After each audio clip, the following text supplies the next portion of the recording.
Pune metropolitan region में एक बहुत बड़े इंफ्रास्ट्रक्चर प्रोजेक्ट की तैयारी हो रही है। लेकिन जब भी विकास का रास्ता जमीन से होकर गुजरता है ना, तो एक सवाल हमेशा खड़ा होता है। ये जो तरक्की हो रही है और जिन लोगों की ये जमीन है, उनके अधिकारों के बीच सही संतुलन कैसे बनेगा? तो चलिए इस मामले को जरा गहराई से समझते हैं। देखिए, ये सिर्फ एक सड़क नहीं है, ये इस पूरे इलाके के लिए विकास का एक नया चैप्टर खोलने जैसा है। और इस पूरी कहानी के सेंटर में है वो लोग जिनकी जमीन इस प्रोजेक्ट के रास्ते में आ रही है, और वो मॉडल जो उनके आने वाले कल को तय करेगा। जी हाँ, यही वो सबसे बड़ा और अहम सवाल है जिस पर हम आज बात करने वाले हैं। क्योंकि जब प्रगति का पहिया घूमता है तो ये समझना बहुत जरूरी हो जाता है कि इसका इंसानों पर क्या असर पड़ रहा है। तो ये प्रोजेक्ट आखिर है कितना बड़ा? आइए सबसे पहले इसकी स्केल को, इसकी विशालता को समझते हैं। ये जो आंकड़े आप देख रहे हैं, ये बताते हैं कि ये कोई मामूली सड़क नहीं बनने वाली। 32 किलोमीटर लंबी, 12 गांवों से गुजरती हुई, और इसके लिए 92 हेक्टेयर से भी ज्यादा जमीन की जरूरत पड़ेगी। इसका पैमाना वाकई में बहुत बड़ा है। तो अब सवाल ये उठता है कि जिन लोगों की जमीन इस रास्ते में आ रही है, उनका क्या होगा? और यहीं पर ये पूरा मामला बड़ा दिलचस्प हो जाता है, क्योंकि प्रशासन ने उन्हें मुआवजे के लिए एक नहीं बल्कि 4 अलग-अलग ऑप्शन दिए हैं। अच्छा, इन ऑप्शंस को समझने से पहले एक शब्द को समझना बहुत जरूरी है, TDR, मतलब ट्रांसफरेबल डेवलपमेंट राइट्स। सुनने में थोड़ा टेक्निकल लगता है ना, पर आसान भाषा में ये एक डेवलपमेंट का वाउचर है। सरकार आपकी जमीन लेगी और बदले में एक सर्टिफिकेट देगी कि आप इतनी ही कंस्ट्रक्शन कहीं और कर सकते हैं, या फिर इस सर्टिफिकेट को बाजार में किसी बिल्डर को बेच सकते हैं। तो जमीन मालिकों के सामने समझ लीजिए एक चौराहा है, जहां से 4 अलग-अलग रास्ते निकल रहे हैं, और हर रास्ता उन्हें एक अलग भविष्य की ओर ले जाता है।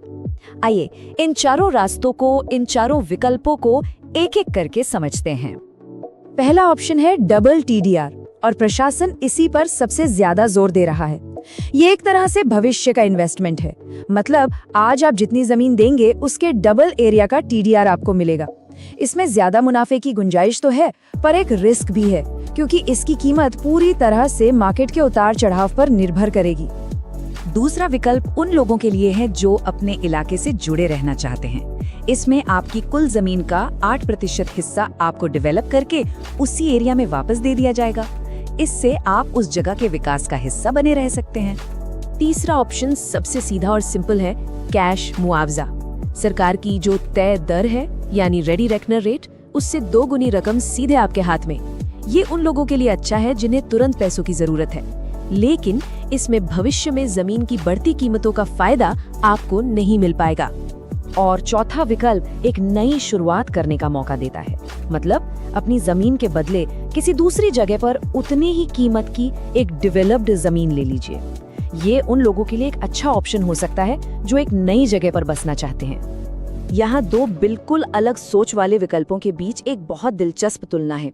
एक तरफ है तुरंत मिलने वाला कैश, यानी आज की निश्चितता, और दूसरी तरफ है TDR, यानी भविष्य की संभावना। जाहिर है जमीन मालिकों के लिए एक बहुत बड़ा फैसला है। चलिए अब इन विकल्पों से आगे बढ़कर ये देखते हैं कि जमीन पर, मतलब असल दुनिया में, इस प्रोजेक्ट का असर कहां और कितना गहरा होने वाला है।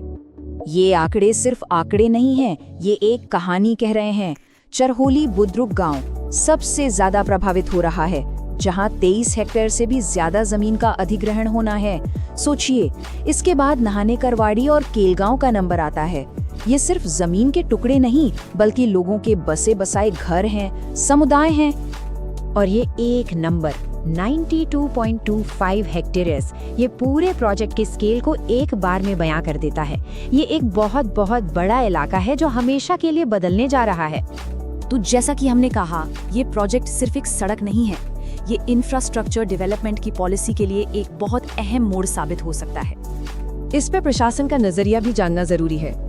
डिप्टी कलेक्टर नितिन कूड़े के मुताबिक जमीन मालिकों को कई ऑप्शन दिए गए हैं ताकि वे अपने लिए सबसे बेहतर रास्ता खुद चुन सकें। ये जो लचीलापन दिखाने की कोशिश की गई है, वो इस प्रक्रिया की एक खास बात है।